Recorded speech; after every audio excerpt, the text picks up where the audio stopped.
Hello, welcome to the Group G midterm presentation. Group G is composed of David Arnold, Evan Borchard, Thomas Curry, and Larry Pruitt. I'm Evan Borchard. I'm going to introduce you to our project, which is an online virtual stock market platform. Project G utilized the Slack channel to facilitate an ongoing discussion of the project from the very start of the semester. One of the first uses of the channel was to make a project selection. We used the process of elimination where everyone chose the project that they were interested in. We overlapped those, and once we did that, we were able to determine what the best project for the entire group was, and it actually narrowed it down very easily. We found a project everyone would be enthusiastic to participate in.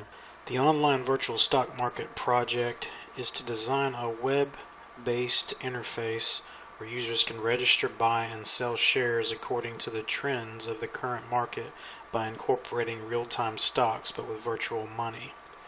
The platform should be user-friendly, so the user should be able to get to view the trend of a share, profits, and losses made by the user.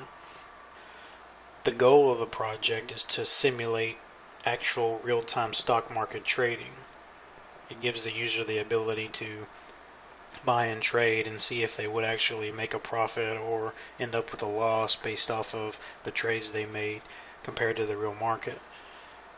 We've completed one iteration of our project design and have a prototype, and we're going to show that to you now. Hey guys, this is Thomas, and I'm going to be going over the prototype for the first iteration of our project.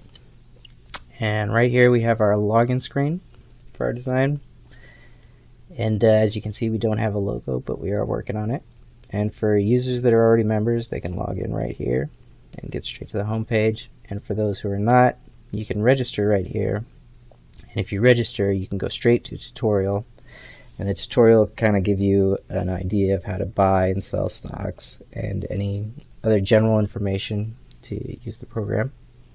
Or you can just skip the tutorial if you've already been through it. And at the bottom of every page, we're probably going to have a stock ticker going. And so let's go ahead and take a look at the home page. From our home page, we've got a wallet, which is basically, it contains the amount of virtual currency that you're going to use to buy stocks with. And it's got a quick overview of your portfolio. It's got the top performers and the poor performers in your portfolio. It's got news stories related to your portfolio, a watch list that kind of contains any stocks that you're interested in that you can kind of follow but that you haven't purchased yet. And hot stocks are any stocks that are just doing well in the market, and suggested stocks are ones that the program thinks you should be interested in. And so over here you can see we've got buttons going to all these different pages. You've got your detailed portfolio. You can search for stocks, news. You can get a stock analyzed. You can get suggestions on your stock, and you can look at your complete history of your trades, and you can go to the options, which just has general settings. We don't have the analysis or the suggestions or the options set up yet, but we do. Let's go take a look at the portfolio. The portfolio is just going to be a table containing all the stocks that you currently own, and it's just going to have basic information: the stock symbol of company, the price you bought it, the quantity that you bought, and how much the value has changed since you bought it. And again, it's going to have the watch list and the top performers and the worst performers here. And so we got the stock search as well. Basically, you can search by the company name or the stock symbol, or maybe also by the price range. And then once you search that stock, it'll have the graph here that'll show the price history, and you could do by volume as well. You can look at it by the stock history by hour, the day, the week, or the complete history. And it'll have detailed information right here, the option to buy and sell. And you can add it to your watch list, which will bring it up over here. It'll have any news pertaining to the company that you're looking at. Just basic company information over here, and the company financials down here. And we're also going to have the option to look up news articles about the stock market and about any stocks you have. And so you're able to search by keyword, publication, or the publication date. The article will pop up right here. It'll have little related articles right here. And then let's see, what else do we have? We've got the the history's right here, and it's just going to contain any trades that you've done, and the date, the stock, the price, the quantity, and the gain or loss.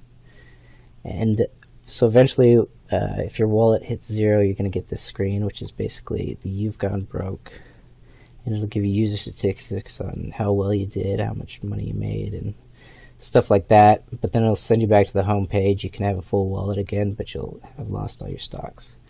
And that'll basically, you'll have to start over from the beginning. Project process. Our group elected to use the user-centered design process and incorporate concepts from the engineering design process. We started out with the planning phase, where we defined communication and collaboration methods. Primarily, we have used Google Documents, Slack, Pencil, and Paint. The next thing that we sought out to do was define our problem. We started out with the project assignment template, and we collaborated on where we saw our project going, what we wanted to do with it. The next thing that we did was we identified criteria and constraints. Some constraints that our software must meet. And an example of a constraint that we came up with was users must be able to register for a new account, and criteria is used to evaluate design solutions. And an example of criteria we came up with was the user interface homepage should address most user needs within one click. The next phase of development was understand context of use. Here, we didn't really know a whole lot about the stock market, so we researched it naturally, and we asked ourselves who might use a virtual stock market platform, why would they use it, and how would they use it.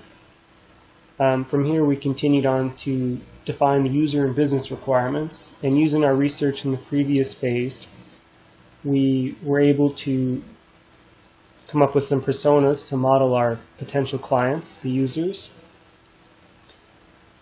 And from there, we were able to extract goals from each persona we developed, and we broke the goals down into tasks which the users would need to perform in order to accomplish their goals.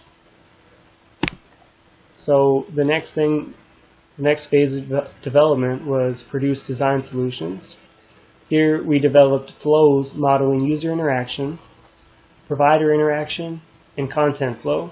The last thing that we did was we created a wireframe prototype in Pencil.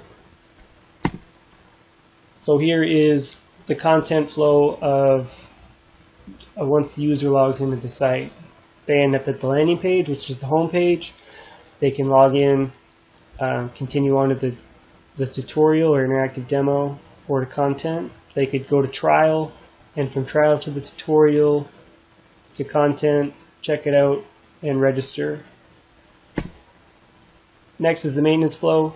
They can log in, go to their own maintenance homepage, check out all the user accounts and user maintenance, go to site metrics, and update promotions. And this is the user interaction at the content page, so after they've logged in and gone to the main content. So there's a whole bunch of options that they got here.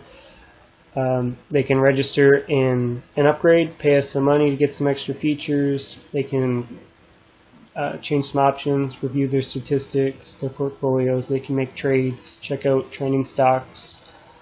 Or then they can also export the results to send to like a teacher, post to Facebook, friends, etc. Last thing that we did was we evaluated our design. We found that our design satisfied all the constraints that we defined during planning. We found that our UI seemed fairly intuitive. Cons: the user cannot accomplish most tasks with one click. As of now, the UI seems pretty busy, which we feel may overwhelm the user. We didn't consider stakeholders enough.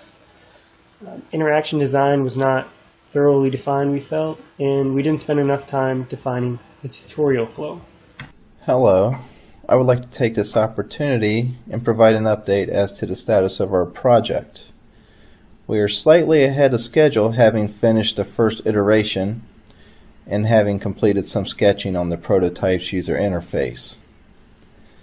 We will have a better idea of our progress once we are done reviewing feedback of our video presentation. Depending on this feedback, we may find we have to backtrack our prototype.